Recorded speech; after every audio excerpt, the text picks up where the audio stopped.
La question d'aujourd'hui est: le roi est-il trop proche? Frères et sœurs, nous vivons au siècle des assurances. Assurance vie, assurance auto, assurance maison et assurance du cœur. On veut du solide, du prévisible. On ne cherche pas seulement la paix, on veut signer un contrat pour demain. Et Jésus ne commande pas nos anxiétés. Il raconte le royaume avec 3 brèves paraboles qui font exploiter, enfin plutôt exploser nos sécurités. Donc il ne vient pas ajouter une touche de vernis à une vie déjà verrouillée, il vient régner. Et le royaume n'est pas un décor, c'est un nouveau centre de gravité. Et la question est celle-ci: qu'est-ce qui tient ta vie? Tes assurances ou le royaume de Dieu? Je vous invite à vous lever pour lire les Saintes Écritures en Matthieu, chapitre 13, versets 44 à 58. Le royaume des cieux est semblable à un trésor caché dans un champ. Un homme le trouve, le cache à nouveau, et rempli de joie, il va vendre tout ce qu'il a et achète ce champ. Le royaume des cieux est aussi semblable à un marchand qui cherche des belles perles. Quand il trouve une perle de grand prix, il s'en va, vend tout ce qu'il possède et l'achète. Le royaume des cieux est encore semblable à un filet jeté dans la mer, qui ramasse des poissons de toute espèce. Quand il est rempli, on le tire sur le rivage, on s'assoit, on recueille dans des vases ce qui est bon et l'on jette ce qui est mauvais. Il en sera de même à la fin du monde. Les anges viendront séparer les méchants du milieu des justes et les jetteront dans la fournaise de feu où il y aura des pleurs et des grincements de dents. Jésus leur dit: « Avez-vous compris tout cela ?» Ils répondirent « Oui ». Et il ajouta: « C'est pourquoi tout scribe instruit du royaume des cieux est semblable à un maître de maison qui tire de son trésor des choses nouvelles et des choses anciennes. » Lorsque Jésus eut achevé ses paraboles, il partit de là. Il se rendit dans sa patrie et se mit à enseigner dans leur synagogue. Ils étaient frappés et disaient: « D'où lui viennent cette sagesse et ces miracles? N'est-ce pas le fils du charpentier? Sa mère ne s'appelle-t-elle pas Marie, et ses frères Jacques, Joseph, Simon et Jude? Et ses sœurs ne sont-elles pas toutes parmi nous? D'où lui vient donc tout cela? » Et à cause de cela, il était pour eux une occasion de chute. Mais Jésus leur dit: « Un prophète n'est méprisé que dans sa patrie et dans sa maison. » Et là, il ne fit pas beaucoup de miracles à cause de leur incrédulité. Je vous invite à vous asseoir. Donc nous sommes à la fin du chapitre 13 de Matthieu. Donc c'est la fin là, des paraboles de ce chapitre. Donc Jésus n'est pas en train de divertir le peuple. Il est en train de révéler le royaume. Il nous a parlé la semaine dernière du semeur, du blé, de l'ivraie, de la graine de moutarde, du levain. Le royaume est déjà là, présent, mais il avance à bas bruit. Et le cœur pressé manque ce royaume. Il ne débarque pas comme un empire, mais il rentre comme une semence. Il s'étend comme une promesse et il travaille la pâte avec le levain de l'intérieur. Puis Jésus resserre l'appel. Il nous parle d'un trésor, d'une perle, d'un filet. Donc on quitte le mystère de la croissance pour comprendre la valeur de ce royaume et la gravité du tri. Et Matthieu nous met face à Nazareth, la théologie du « on le connaît ». Après le royaume vaut tout, voici la réponse du village: ce n'est que le fils du charpentier. Le trésor est sous leurs pieds et ils ne voient qu'une broutille. La perle est devant leurs yeux et la traitent comme une babiole. Matthieu nous avertit, le danger n'est pas seulement l'hostilité, Mais c'est l'habitude, c'est la foi qui s'use, qui comme s'érode, c'est l'étonnement des choses de Dieu qui est éteinte. Et quand l'étonnement s'éteint, on ne reconnaît plus le roi, comme les habitants de Nazareth. Alors une question a traversé mon esprit.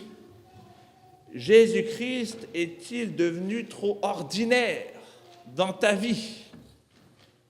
Est-il trop proche pour que tu le reconnaisses comme roi?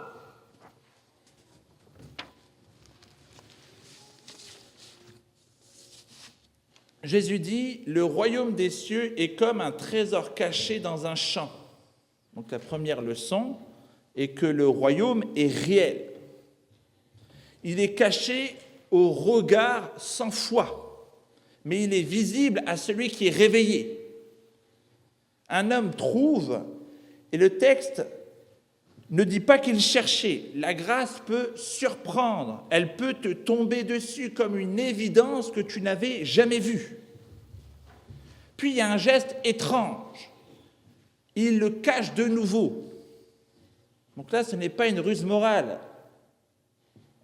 Il sécurise ce qu'il vient de découvrir. Il est en train de se mettre en mouvement. Et le mot qui gouverne cette parabole est la joie.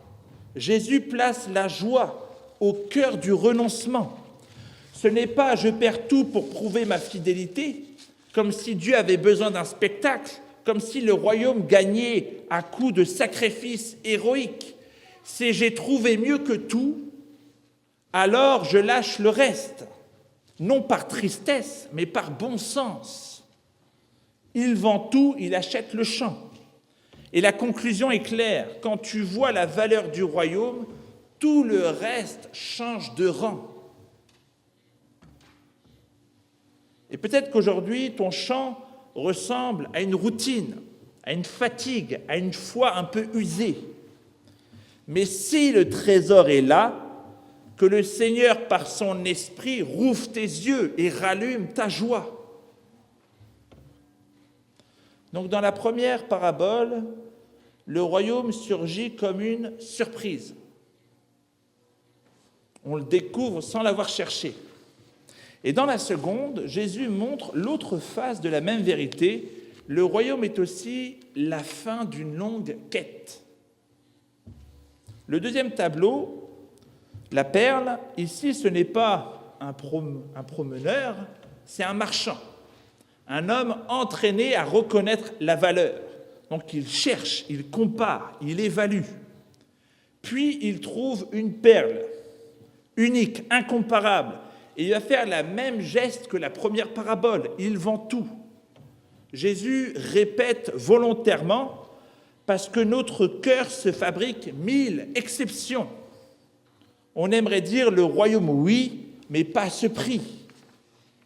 Et Jésus répond, si tu as vu la perle, tu comprends le prix. Autrement dit, le renoncement n'est pas une folie triste. C'est la lucidité de la foi. Quand la beauté du royaume est vue, le reste devient secondaire. Et lorsque nous regardons ces deux premières paraboles ensemble, on voit qu'elles disent la même vérité, mais avec deux chemins d'entrée un peu différents. Le trésor, il y a cette surprise de la grâce, et la perle, il y a l'aboutissement d'une quête. Mais la conclusion, elle est identique à Matthieu 6, « Cherchez d'abord le royaume ». Et dans la première parabole, le trésor est enfui dans un champ. Le champ est le monde, d'après Matthieu 13, 38.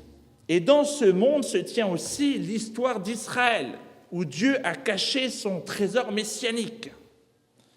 Et dans la seconde, la perle vient de la mer. Ce monde mouvant des nations, des philosophies, des religions. Et au milieu de toutes ces perles possibles, Jésus dit « Le royaume est comme la perle unique ». Le Christ sort d'Israël, mais il est donné comme perle de grand prix aux nations. La mer, c'est lié aux nations dans les Saintes Écritures. Et la terre, c'est lié au monde. Et notamment ici, ce trésor est comme en dessous de l'Ancien Testament, et Jésus-Christ vient donc rendre les choses beaucoup plus claires. Donc ces images convergent. Le royaume a un visage, celui du roi Jésus-Christ. Ensuite, il y a cette troisième parabole. D'ailleurs, simplement, les mages, ils sont aussi dans cette quête. Ils sont comme dans cette quête de chercher cette perle. Ils voient une étoile et on voit qu'ils sont comme lancés dans une quête. La perle, ils cherchent cette perle. Ils veulent comprendre qui est ce roi. Tandis que les Juifs, ils ont le trésor. En dessous d'eux, il suffit de lire les Saintes Écritures. Donc la troisième parabole, avec le filet, on voit qu'il y a un ton qui change. Ici, ce n'est plus une découverte joyeuse, mais c'est plutôt un rivage, un tri. Le filet est jeté en mer. Il ramasse large et il prend toute espèce de poisson. Et c'est important, le filet ne sélectionne pas à l'entrée. Il rassemble, il trie tout à bord. Puis vient le moment où la personne, où là plus personne contrôle, sur le rivage, il y a la fin de la pêche et il y a l'heure du discernement. Les pêcheurs s'assoient, ils examinent, ils vont séparer le bon qui est gardé et le mauvais qui est rejeté. Donc Jésus ne laisse pas une image flotter ici. Il l'explique aussitôt. Ainsi en sera-t-il de la fin de l'âge. Ce tri commence déjà dans l'histoire d'Israël, au temps de Jésus, et il aura un accomplissement, un jugement final à la fin des temps. Les anges feront ce tri. Pas nos impressions, pas nos intuitions, pas nos catégories humaines. C'est Jésus qui répète cette formule qui est très lourde. Fournaise de feu, pleurs et grincements de dents.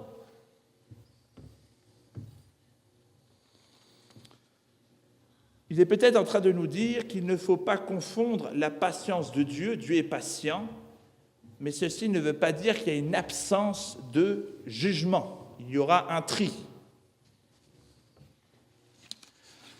Ensuite, les disciples sont comme comparés à des scribes. Donc après le filet, Jésus n'ajoute pas une parabole de plus. Il pose une question, avez-vous compris? Puis il donne une vocation. Les disciples deviennent un scribe du royaume, un maître de maison qui ouvre son coffre et qui en sort du neuf et de l'ancien. Donc le neuf ne remplace pas l'ancien, il l'accomplit. Tu ne lis vraiment Moïse qu'à la lumière de Jésus-Christ. Le Christ est la clé du coffre. Et qu'est-ce que ça veut dire concrètement? Dans la lecture des Saintes Écritures, tu lis l'Exode en sachant que Jésus est le vrai libérateur. Tu lis le Temple en voyant le Christ comme la présence de Dieu parmi nous. Tu lis les sacrifices en entendant déjà Golgotha. Donc tu ne lis pas l'Ancien Testament pour y rester, mais tu le lis pour arriver à Jésus-Christ. Et dans la vie quotidienne, cela se conduit quand tu tombes, tu te repens sans te détruire. Quand tu obéis, tu le fais sans te glorifier. Face à la tentation, tu dis non par amour au roi et non pour gagner des points. Dans l'anxiété, il nous faut penser au royaume avant tout. Et dans les relations, tu pardonnes sans banaliser le mal. Donc il y a cet équilibre entre l'Ancien et le Nouveau Testament. Il y a cette lignée qui est toujours la même. Dieu n'a pas changé. À la maison, nous voulons une foi transmise, mais on ne veut pas arriver dans une performance familiale. Il y a un équilibre. Et dans le texte qui suit, au verset 53 à 58, il y a Nazareth. Et ici, Matthieu décrit une scène frappante. Après avoir qualifié la valeur absolue du royaume, il y a une scène de mépris. Tout d'abord, ils sont étonnés, puis ils trébuchent. Pourquoi? Parce qu'il est trop proche, trop familier.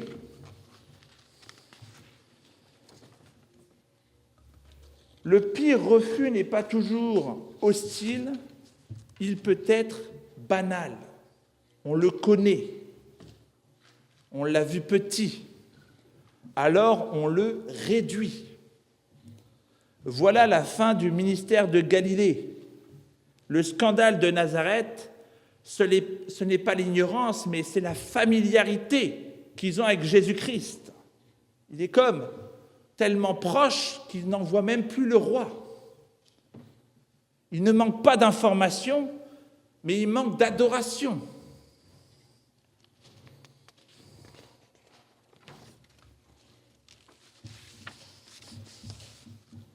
Et avec cela, il y a toutes sortes d'objections qui peuvent venir du genre « je veux garder mes options ouvertes ». Ça, c'est quelque chose qu'on entend beaucoup. Des fois, on peut entendre l'Évangile, c'est une option, et il y a peut-être d'autres options. Mais on voit que dans le texte, les deux hommes vendent tout, non pas par impulsion aveugle, mais parce qu'ils ont trouvé l'unique bien non remplaçable. Le royaume ne s'apprend pas en mode « je verrai plus tard ». Il appelle une décision parce qu'il est réel, parce que le roi est là. La deuxième objection pourrait être « je suis une bonne personne, ce langage du jugement est trop dur ». Eh bien, le filet répond. Le royaume n'est pas qu'une beauté à admirer, c'est un règne devant lequel on rendra compte. La patience de Dieu n'abolit pas sa justice, elle donne du temps pour te tourner vers ce roi. Mais il y aura un temps où le filet arrive et il y aura un tri. Parmi tous les poissons, parmi l'Église visible, il y a bien évidemment des véritables chrétiens et il y en a qui ne le sont pas. Donc c'est là où Christ séparera, on l'avait vu la semaine dernière, le blé de l'ivraie. Enfin, la troisième objection pourrait être « j'ai été déçu par l'Église ». Donc je garde Jésus à distance. Donc cette blessure peut être réelle, mais Nazareth montre un autre danger, confondre Jésus avec ce qu'on a vu de lui chez des gens imparfaits ou dans des milieux abîmés. Donc le trésor n'est pas ton passé d'église. Le trésor, c'est le roi vivant qui peut aussi guérir ce que l'Église a parfois blessé.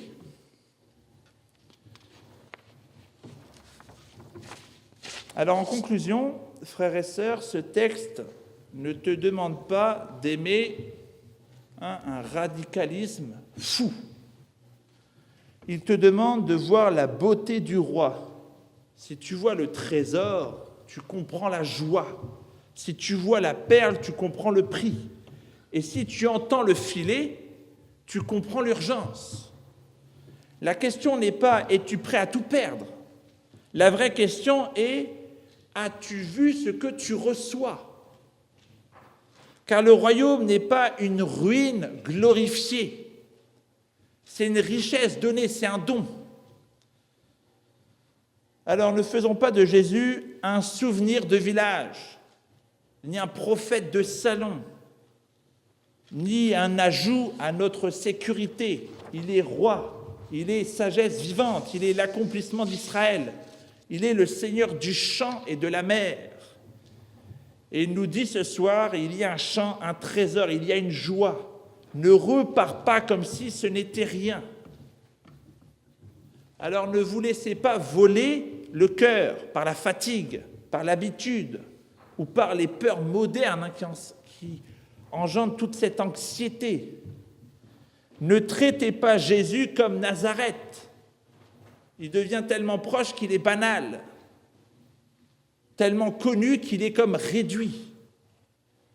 Aujourd'hui, l'Esprit vous redonne des yeux pour voir la valeur du roi, pour aimer ce que vous avez peut-être laissé refroidir, pour chercher le royaume d'abord, avec une joie sobre et solide.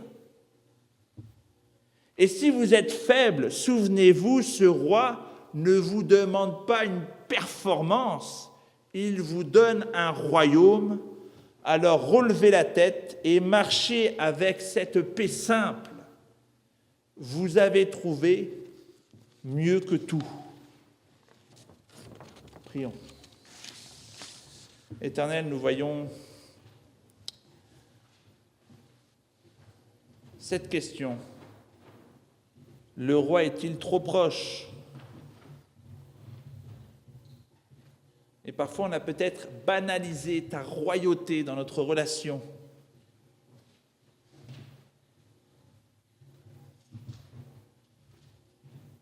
Donne-nous de ne pas diluer cette amitié que nous avons avec toi, mais de ne pas non plus diluer cette royauté qui amène révérence et respect. Donne-nous de nous éloigner de ce comportement de ces habitants de Nazareth qui n'ont pas su voir en toi cette royauté. Au nom de Jésus-Christ. Amen.